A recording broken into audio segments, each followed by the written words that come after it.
Mulheres em Foco está começando agora e hoje nós vamos contar a história dos contadores de história. Há 11 anos, a Associação Viva e Deixe Viver introduziu esse trabalho nos hospitais, direcionado às crianças internadas. No ano passado, a ONG esteve nos Estados Unidos disseminando o trabalho hoje feito em 70 hospitais brasileiros. Esse trabalho é tão especial e comovente que a arpista e musicoterapeuta americana Eve Waters se encantou e também leva a alegria da música para crianças e adolescentes internados em hospitais americanos. Ela está no Brasil e é uma das nossas entrevistadas de hoje, ao lado da Luciana Bernardo, presidente da Associação Viva e Deixe Viver. Bem-vindas. Welcome. Bom, para começar, eu vou perguntar para você, Luciana, o que é a Associação Viva e Deixe Viver? Vocês começaram em 1997 e já foi com esse trabalho de contar histórias direcionada aos hospitais e às crianças internadas? Sim, a Associação Viva e Deixe Viver é uma organização sem fins econômicos que nasceu, a princípio, dentro do Hospital Emílio Ribas, onde o fundador, Valdir Cimino, iniciava ações ainda assistencialistas com ajuda financeira, a princípio, e alguns materiais e brinquedos. E foi quando ele percebeu o problema de comunicação interna e carência dentro dos hospitais. Então, a maneira de se ajudar, linkada ao grande problema do baixo índice de leitura que nós temos no Brasil, foi que nasceu a ideia de contar histórias dentro dos hospitais. Hoje, como você mencionou, estamos em mais de 70 hospitais, de 9 diferentes estados do país. Eu vi aqui, você tem São Paulo, tem Rio, Pernambuco, Ceará, Minas Gerais, Salvador, Rio Grande do Sul. Brasília também, e uma cidade de Minas, como você citou. Então, o projeto ele vem se estendendo e também essa experiência piloto, que foi dentro do hospital da Universidade da Virgínia, onde eu conheci a musicoterapeuta Eve Waters. Eu levei o projeto para lá, numa atitude até um pouco diplomática, porque eu não sabia qual a grandiosidade que isso ia acontecer. Então, eu comecei a voluntariar lá, levando sempre a missão, da associação, que é levar entretenimento, cultura, informação para as crianças.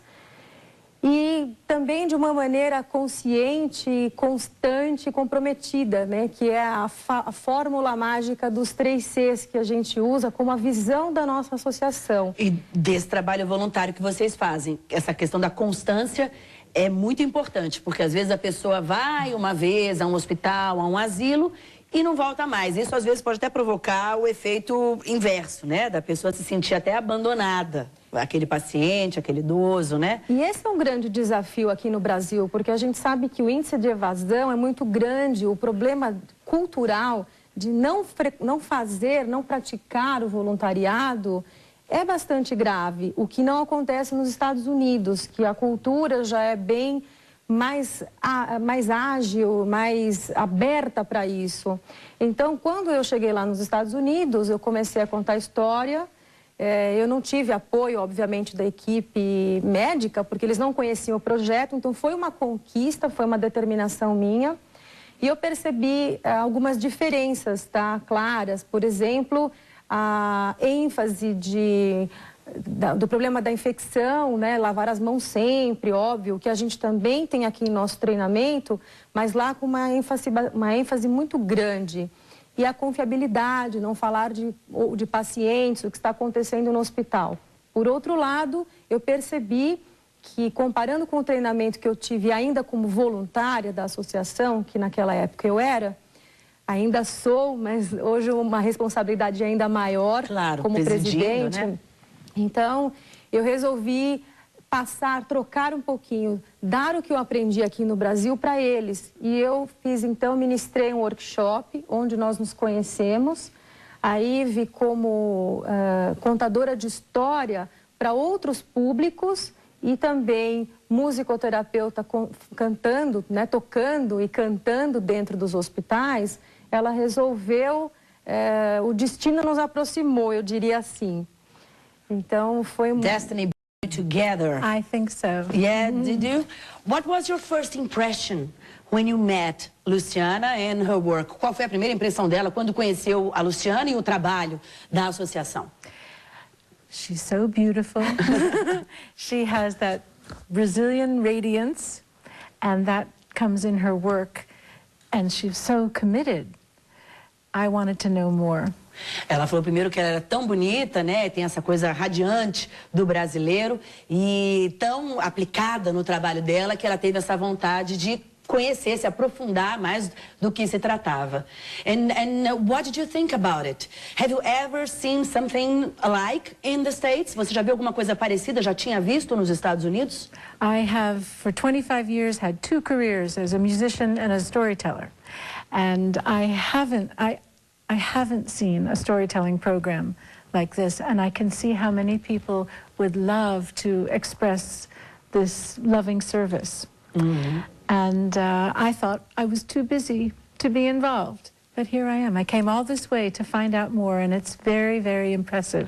Aí falou que trabalha há 25 anos como uma musicista e também como uma contadora de histórias, mas pelo visto eram trabalhos distintos, né? E ela se interessou tanto pelo trabalho da Luciana e da associação que ela resolveu então vir ao Brasil para conferir de perto como acontece aqui, né? O que você acha? Você falou essa questão da higiene, do cuidado com infecção, tal. E a gente sabe que o americano, pelo menos culturalmente, eu acho que é assim, eu tenho essa ideia, que é aquela coisa muito rígida mesmo, com relação ao paciente, ninguém toca no paciente, ninguém encosta ao paciente, que era uma cultura até do Brasil também, mas que eu acho que as pessoas aqui foram percebendo que isso não era legal. Que deixar a pessoa sozinha e apartada do mundo todo para garantir a saúde dela podia fazer um mal emocional enorme, né? Que prejudicaria o físico também, no fim das contas. O trabalho de humanização da saúde exatamente vem contra essa coisa da frieza, né? Quer dizer, o paciente ele tem que ser visto como um ser integral. Então, é para isso que a gente enfatiza também num treinamento complexo que dura aproximadamente 9 meses, onde o indivíduo se inscreve em fevereiro e vai se formar em novembro, apto para voluntariar dentro do hospital. Nossa, quer dizer, não é brincadeira, não é chegar lá com um livrinho e falar, eu quero contar a história. São 9 meses de curso que a pessoa tem que fazer. Exatamente. Onde nós abordamos vários temas. Inclusive, a vivência dentro do hospital, temos parceiros da equipe que vêm até um local onde acontecem as palestras. Abordamos o desapego, né? Como lidar com a morte, que isso é muito importante. Claro, que há o envolvimento desse voluntário com aquele paciente que ele constantemente está visitando, né? Exatamente. Então, nós abordamos técnicas de contação de história, óbvio, para ajudá-los. E também a importância de administrar o tempo, porque a pessoa muitas vezes chega ao trabalho resolve fazer alguma coisa voluntária e como ela está doando o tempo, ela acha que amanhã ela já tem que sair voluntariando. E são essas pessoas que acabam deixando o trabalho mais rapidamente. Então, por isso existe todo um trabalho com psicólogas, terapeutas, que ajudam esse processo a ser concluído com muito sucesso. Hoje nós temos aproximadamente 1.200 voluntários ativos no Brasil. É uma administração bastante séria. Você está lidando com essas pessoas, capacitando mês a mês, que é bastante importante, depois que eles terminam o treinamento. E é isso que eu tentei passar para ela, pessoalmente, um pouquinho desse trabalho ao longo dos 11 anos. Ontem nós saímos a campo. Nós visitamos 2 dos hospitais parceiros aqui em São Paulo. Ela ficou bastante impressionada, houve uma interação também.